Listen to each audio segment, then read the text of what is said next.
আগামী 6 মাসে কি অর্থনৈতিক সংস্কার হবে, সেই সংস্কারের ফলে মূল্যস্ফীতি, টাকার মান, মুদ্রার হার, আমার সুদের হার ইত্যাদি বিষয়াদি কোথায় পৌঁছাবে, এইটার একটি লক্ষ্য দিতে হবে।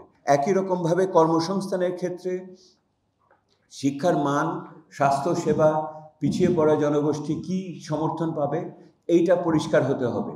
এখন যে সমস্ত সুরক্ষা কর্মসূচি ছিল, সেই সুরক্ষা কর্মসূচির কার্যকারিতা কিভাবে বৃদ্ধি করা হবে, সেগুলোও পরিষ্কার হতে হবে। যে আগামী 6 মাস খুবই গুরুত্বপূর্ণ সময় দেশ এবং জাতির জন্য, এবং যতক্ষণ না আগামী বাজেট না আসছে, তার আগে আগামী 6 মাস সরকার কি অর্থনৈতিক ব্যবস্থাপনা, কি পরিকল্পনা নেয় এবং তাদের লক্ষ্য উদ্দেশ্যগুলো কি, এর পরিমাপগুলো কি, এইগুলোকে একত্রিতভাবে একটি পরিকল্পনা জনগণের সামনে দিতে হবে।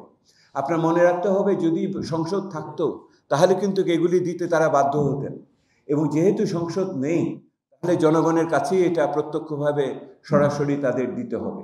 আগামী 6 মাসে কি অর্থনৈতিক সংস্কার হবে, সেই সংস্কারের ফলে মূল্যস্ফীতি, টাকার মান, মুদ্রার হার, আমার সুদের হার ইত্যাদি বিষয়াদি কোথায় পৌঁছাবে, এইটার একটি লক্ষ্য দিতে হবে।